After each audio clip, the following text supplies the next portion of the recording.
موشن جرافيك ديزاين يعني المجال الاعلى اجرا في فئه الجرافيك ديزاين، لانه يعتبر رابط بين الجرافيك ديزاين والمالتي ميديا عن طريق الانيميشن، فما تقدرش تحكمه في فئه واحده. فعشان تعرف ازاي تبقى موشن جرافيك ديزاينر لازم تعرف يعني ايه انيميشن ويعني ايه موشن جرافيك، وجه الاختلاف والفرق بينهم، وايه هي مسؤولياته وطبيعه شغله، واهم استخدامات الموشن جرافيك ديزاين، وكمان اهم انواعه وستايلاته، واكيد مش هننسى اهميته، وازاي اقدم افضل تصميم، والمهارات المطلوب توفرها في الديزاينر، واهم البرامج اللي هتحتاج تتعلمها. معاكم محمد الصواف من قناه رحاله، فيلا نبدا.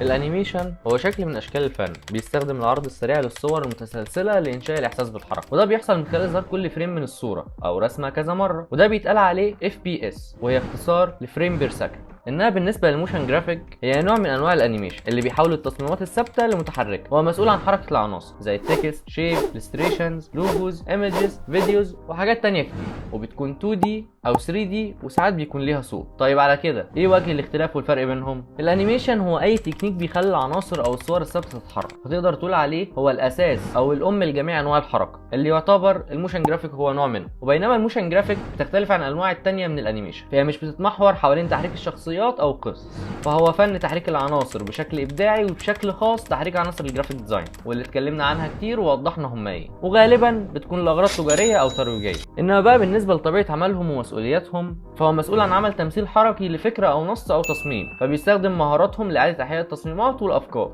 وكمان تبسيط وابراز الرسائل والمفاهيم، ودي اللي بيتم مناقشتها والاتفاق عليها، وعمل 2D و 3D انيميشن بدايه من التصور ولحد الانتهاء من الانتاج، التواصل مع العملاء لفهم احتياجاتهم، وان يكون قادر على تبادل الافكار واعاده صياغتها، العصف الذهني مع الفريق عشان توصل لافضل تمثيل حركي للافكار والتصميمات. والموشن جرافيكس بيتم استخدامها في حاجات كتير زي البروموشن فيديوز، ودي مقاطع الفيديو اللي بتروج لمنتج او خدمه او حدث، وبيستخدم الموشن جرافيك عشان تكون اكتر جاذبيه. والاكسبلينر فيديوز، ودي مقاطع الفيديو اللي بتشرح كونسبت معين او منتج او خدمه بطريقه جذابه بصريا. والتايتل سيكونس، وهي دي الجرافيكس اللي بتظهر في بدايه الافلام او العروض التلفزيونيه. وكمان البراند ايدنتي، وهنا بنستخدم موشن جرافيك في تحريك اللوجوهات وعناصر هويه البراند كامله، وده بيجعلها اسهل الحفظ والتذكر. البرزنتيشن تستخدم بشكل اساسي لعرض وتقديم المعلومات بشكل جذاب، وبتجعل الكل منتبه لاخر سلايد، ودي اللي بنحاول نطبقها في حلقات. سوشيال ميديا فيديوز، ودي فيديوهات بتكون مصممه بشكل خاص لمنصات السوشيال ميديا عشان تكون اكتر لفتا للنظر وقابله للمشاركه. انفوجرافيكس، وهو عرض البيانات او المعلومات او الاحصائيات، وبتكون متحركه عشان تكون اكتر جاذبيه واسهل في الفهم. وطبعا الموشن جرافيك ليه اكتر من نوع او ستايل، ممكن تدمج منهم زي الميكسد ميديا، وده ستايل بيجمع العناصر المرئيه المختلفه زي الفيديو فوتج، الستريشن، تايبوجرافي اند 3D جرافيك، وده بيخلي ليه استخدامات كتير وتقدر تستخدمه في اغلب انواع الموشن جرافيك. ايزومتريك شيبس، انما ده بيستخدم الاشكال الهندسيه المختلفه مع اضافه برسبكتيف ليها، وده عشان يحقق تاثير ال 3D في مستوى 2D من غير ما يغير او يبوظ شكله. كاينيتيك تايبوجرافي، وده ستايل بيستخدم تحريك التكست بشكل اساسي مع العناصر المرئيه الثانيه لنقل رساله او معلومه،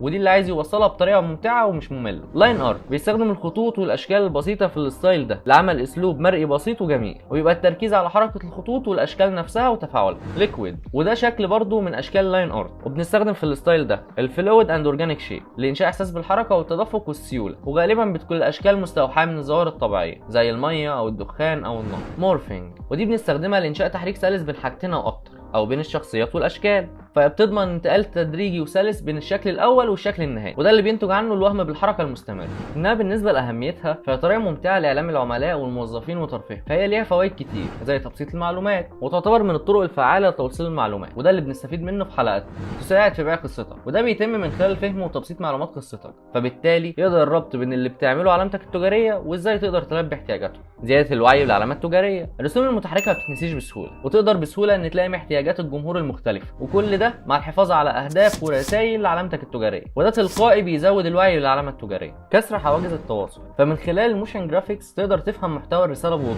وتقدر تتغلب على الحواجز اللغويه، وطبعا ابداع غير محدود، فهي بتتيح ليك الاستفاده من ابداعك، فتقدر تعمل اي سيناريو محتاجه، فهي بتوفر امكانيات كتير لتمثيل علامتك التجاريه، بالاضافه لقدرتها على احياء اي حاجه. التميز في المنافسه، فمع بعض الذوق والابداع والتصميم فانت مؤلف قصه نجاح، فمع الموشن جرافيكس اللي بيوحد العالم بغض النظر عن لغتك ايه فاكيد هتبقى في الصداره. وده يدخلنا على ازاي اقدر اقدم افضل تصميم. في خطوات بسيطه لازم تتبعها، زي انك تعرف هدفك، ايه اللي بتحاول تحققه من البروجكت ده، فلازم يكون الهدف واضح جدا من البدايه، لان ده هيأثر على جميع قراراتك. وجاوب على اسئله رئيسيه زي هتستخدمه في ايه، ازاي المفروض الناس تحس لما تشوفه، وايه هو مستوى الوعي اللي بتستهدفه.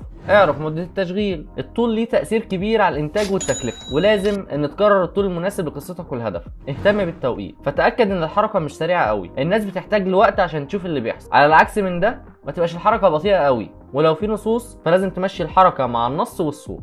طبق هويه العلامات التجاريه. العلامات التجاريه القويه مش مجرد لوجو، وباستخدامك للموشن جرافيك فانت بتتعامل مع عناصر البراند ايدنتي كلها، زي الصوت والعناصر المرئيه والموسيقى، ولازم كل واحد منهم يدل انت مين. اهتم بالترانزيشن، لازم يبقى في لينك بين المشاهد وبعضها بحيث تبقى بديهيه ورابطه الصوره كامله، وحرفيا ممكن تكون دي المشكله الاكثر انتشار.